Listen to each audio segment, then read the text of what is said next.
अस्सलाम वालेकुम स्टूडेंट, हम लोग कर रहे हैं चैप्टर अल्कोहल और आज का हमारा टॉपिक है structure of alcohol. As you all know alcohol is derivative of water. So उसका स्ट्रक्चर किस तरह से होगा? बिल्कुल वाटर की तरह होगा। वाटर का स्ट्रक्चर क्या होता है? एंगुलर। या आप देखें वाटर का स्ट्रक्चर क्या है? एंगुलर। तो अल्कोहल का स्ट्रक्चर भी क्या होगा? एंगुलर होगा। ठीक है। सो ऑक्सीजन और एटम्स जो वाटर के हैं और अल्कोहल के, ये क्या होंगे? दोनों sp3 हाइब्रिडाइज्ड होंगे। ये क्यों sp3 हाइब्रिडाइज्ड हैं? ये स्ट्रक्चर देखते हैं हम अल्कोहल का।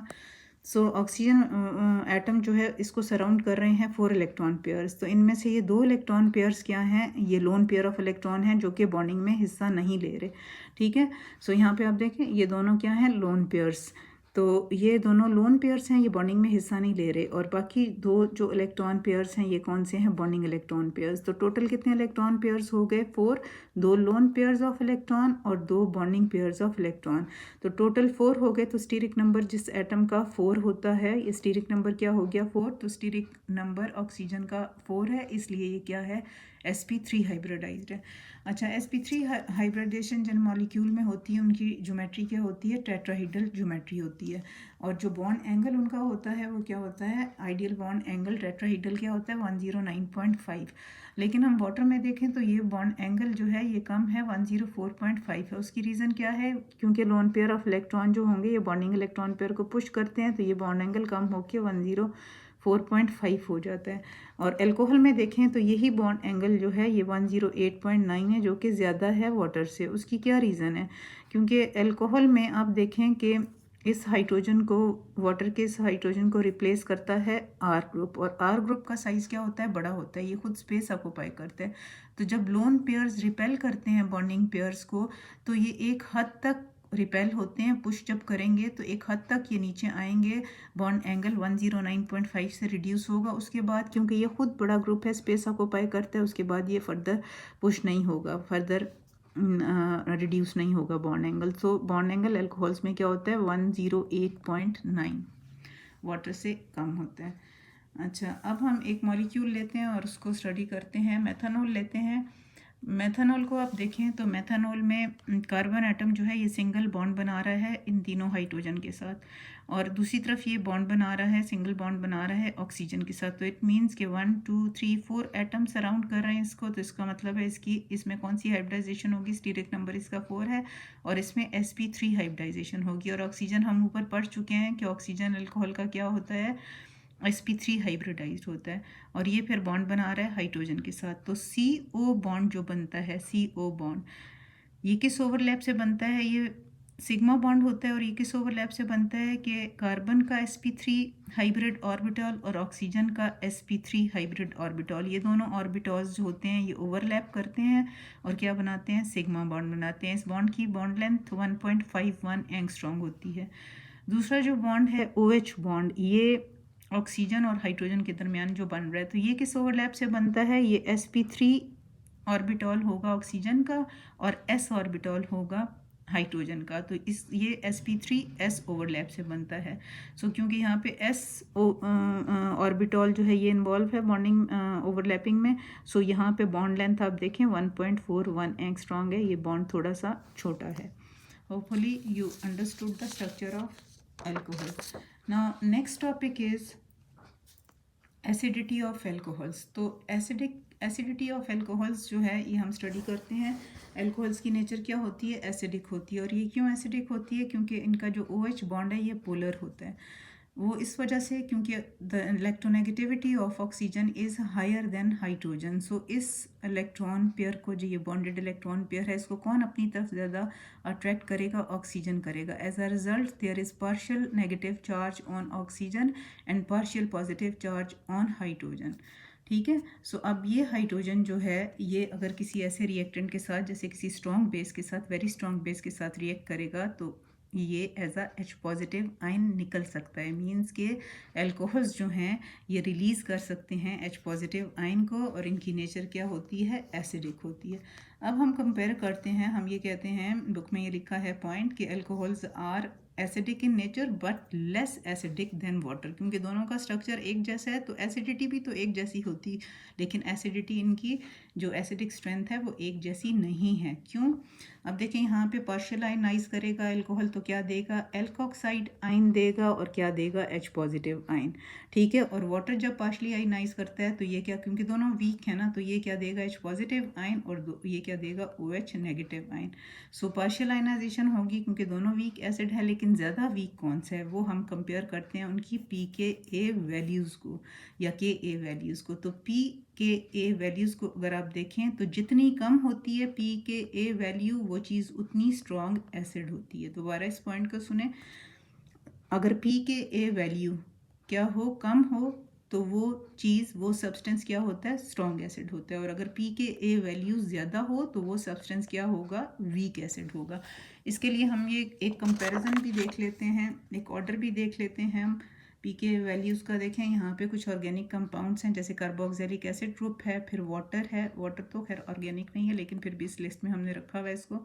सो carboxylic acid, water, phenol, alcohol और एल्काइंस हैं। ठीक है, सो अगर आप कंपेयर करें इनकी एसिडिक स्ट्रेंथ, इनकी पी के ए वैल्यू, तो पी के ए वैल्यू कार्बोक्सिलिक एसिड की क्या है, 5, फिर वाटर की 7, फिनोल की 10 और अल्कोहल की क्या है, इन बिटवीन 16 to 18 है, और एल्काइंस की तकरीबन 25 के राउंड अबाउट होती है। इथाइन की ये है और बाकी एल्काइंस भी इसी के करीब करीब वैल्यूज़ उनकी फॉल करती हैं। सो पी के ए वैल्यू सबसे ज़्यादा किसकी है, कार्बोक्सिलिक एसिड। किसका मतलब है सबसे ज़्यादा स्ट्रॉन्ग एसिड कौन से हैं ऑर्गेनिक कंपाउंड्स में, कार्बोक्सिलिक एसिड की एसिडिक स्ट्रेंथ सबसे ज़्यादा है।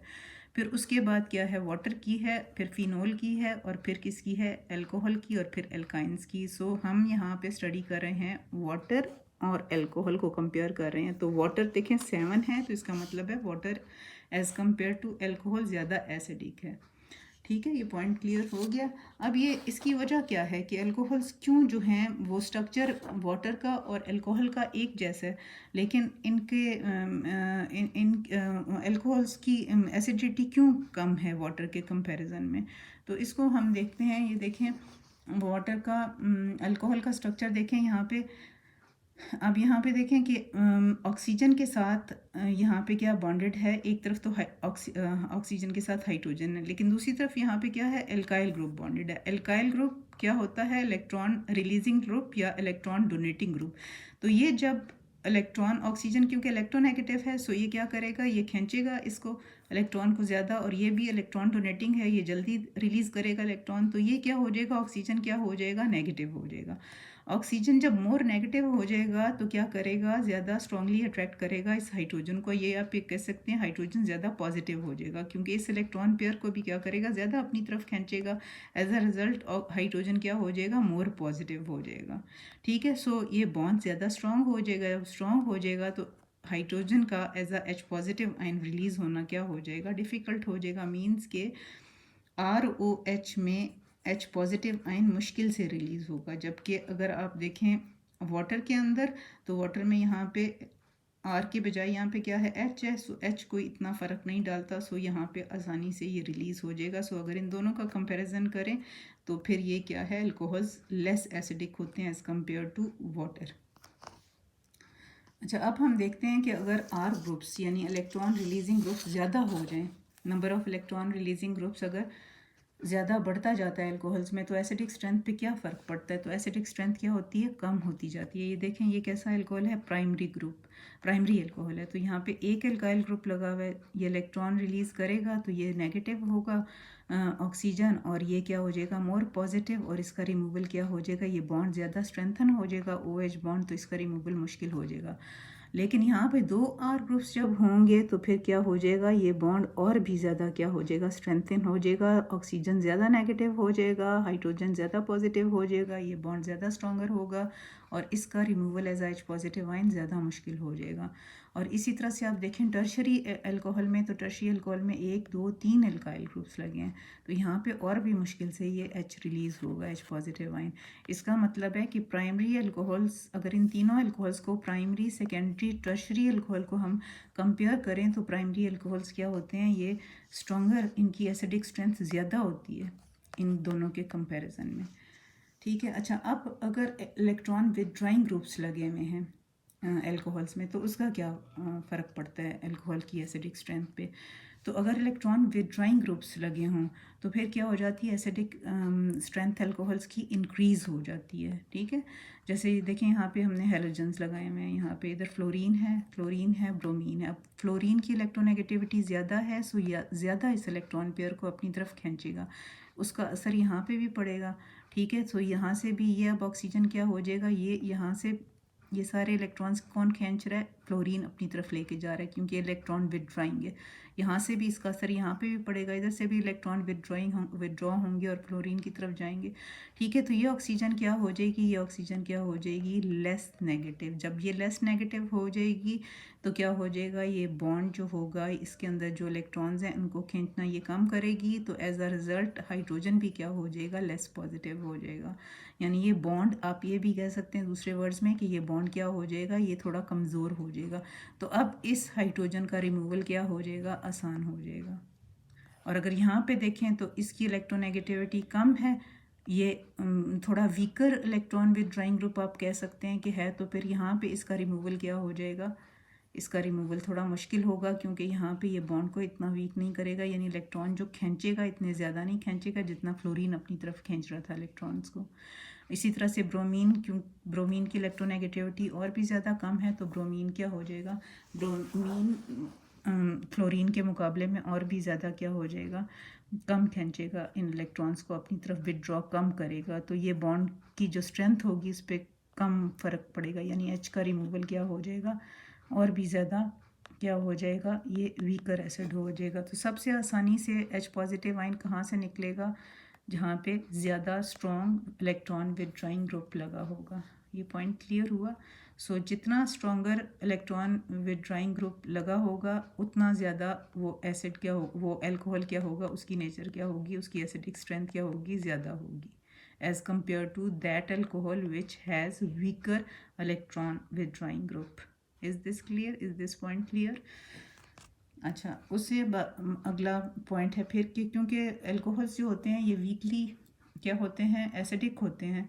सो क्या होगा, ये जब ये रिएक्ट करेंगे तो फिर कोई बहुत स्ट्रॉन्ग बेस अगर होगी तो फिर ये रिएक्ट करते हैं, वीक बेसिस के साथ ये रिएक्ट नहीं करते। So they react with alkali metals, जो कि क्या होती हैं, जैसे सोडियम, लिथियम, पोटेशियम वगैरह के साथ ये रिएक्ट करेंगे, जो कि क्या होती हैं, हाईली इलेक्ट्रोपॉजिटिव मेटल्स हैं। ग्रुप 1 की मेटल्स हैं, और ग्रुप 1 की मेटल्स क्या होती हैं, हाईली इलेक्ट्रोपॉजिटिव, यानी वो बड़ी आसानी के साथ क्या करती हैं, अपना इलेक्ट्रॉन जो एक उनके वैलेंस शेल में होते हैं वो दे देती हैं। तो यहाँ पे देखें हम अल्कोहल का रिएक्शन करवा रहे हैं सोडियम मेटल के साथ, तो सोडियम मेटल के अंदर जो उसके वैलेंस शेल में एक इलेक्ट्रॉन होता है वो किसे दे देती हैं, हाइड्रोजन को देती हैं। ठीक है, तो hydrogen as a H positive ion इसको ये डिस्प्लेस करेंगी, ये इलेक्ट्रॉन ले लेगा और ये लेके क्या बना लेगा, H2 गैस बना लेगा। अब यहाँ पे थोड़ी देर के लिए क्या होगा, यहाँ पे ये जो ग्रुप है, जब हाइड्रोजन यहाँ से निकलेगा तो ये क्या बन जाएगा, एल्कोक्साइड आयन, जो कि अनस्टेबल होता है, बड़ी थोड़ी सी देर के लिए एग्जिस्ट करेगा। तो सोडियम चूँकि अपना इलेक्ट्रॉन इस हाइड्रोजन को दे देता है तो क्या हो जाएगा, सोडियम Na पॉजिटिव बन जाएगा। ये मैं यहाँ पर लिख के आपको दिखा देती हूँ। सोडियम जो है ये यहाँ पे हाइड्रोजन जो है as a H positive ion जब इधर से निकलता है तो ये क्या करता है, अपना ये वाला इलेक्ट्रॉन इसको दे देता है। ठीक है, तो ये इससे इलेक्ट्रॉन ले लेगा और क्या बना लेगा, H2 गैस बन जाएगी, और ये खुद क्या बन जाएगा, ये बन जाएगा Na पॉजिटिव बन जाएगा। ठीक है, ये Na पॉजिटिव बन जाएगा क्योंकि अपना इलेक्ट्रॉन तो ये हाइड्रोजन को दे चुका और वो H2 गैस बन गई। तो अब ये जगह खाली है, तो ये एंड क्या है, नेगेटिव है, ये एंड नेगेटिव हो गया, ये यहाँ से निकल गया, तो ये क्या हो जाएगा, नेगेटिव इलेक्ट्रॉन छोड़ के निकला है, अपना इलेक्ट्रॉन इसके पास छोड़ के, तो ये दोनों इलेक्ट्रॉन किधर जाएंगे, ये, तो ये क्या बन जाएगा, ऑक्सीजन, तो ये क्या बन जाएगा, ये एल्कोक्साइड आयन बन जाएगा। सो इस एल्कोक्साइड आयन के साथ ये सोडियम रिएक्ट करेगा और क्या बना लेगा, सोडियम एल्कोक्साइड। ठीक है, एक दफ़ा फिर रिपीट कर लेते हैं इसको कि सोडियम क्या है, एल्कली मेटल है, जो कि बहुत हाईली इलेक्ट्रोपॉजिटिव मेटल्स होती हैं। सो ये अपना इलेक्ट्रॉन जल्दी से डोनेट करती हैं किसी भी ऐसी स्पीशी को जिसको इलेक्ट्रॉन चाहिए हो। So hydrogen as H positive ion निकलेगा, ये इसका इलेक्ट्रॉन लेगा और क्या बना लेगा, H2 गैस, और सोडियम क्या बन जाएगा, अपना इलेक्ट्रॉन क्योंकि हाइड्रोजन को दे देगा तो क्या बनेगा, N पॉजिटिव, ये N पॉजिटिव जो ये एल्कोक्साइड आयन जो कि बड़ा अनस्टेबल होता है, थोड़ी सी देर के लिए एग्जिस्ट करेगा, ये उसको दे जाके उसके साथ अटैच होगा। अब ये नेगेटिव एल्कोक्साइड आयन बन गया, नेगेटिवली चार्ज आयन, और ये क्या है पॉजिटिव आयन, ये दोनों आपस में रिएक्ट करके क्या बना लेंगे sodium alkoxide. Is this clear? ये एग्जाम्पल के साथ करते हैं। यहाँ पे देखें ये एथेनॉल है, ये सोडियम के साथ मेटल के साथ रिएक्ट करता है और सोडियम एथॉक्साइड बनता है और हाइड्रोजन गैस बनती है। अच्छा, दूसरी चीज़ ये कि अल्कोहल्स जो होते हैं ये इतने वीकली एसिडिक होते हैं कि ये एल्कलीज के साथ, एल्कलीज कहते हैं वाटर सॉल्युबल बेसिस को, जैसे सोडियम हाइड्रोक्साइड हो गया, पोटेशियम हाइड्रोक्साइड हो गया, ये इनके साथ रिएक्ट नहीं करते हैं। ठीक है, अल्कोहल्स जो हैं ये एल्कलीज वाटर सॉल्युबल बेसिस के साथ रिएक्ट नहीं करते, कोई रिएक्शन नहीं देते, क्योंकि ये बहुत ज़्यादा वीकली एसिडिक होते हैं। सो होपफुली आपको सारा समझ आ गया होगा। ओके, अल्लाह हाफिज़, थैंक यू फॉर वॉचिंग।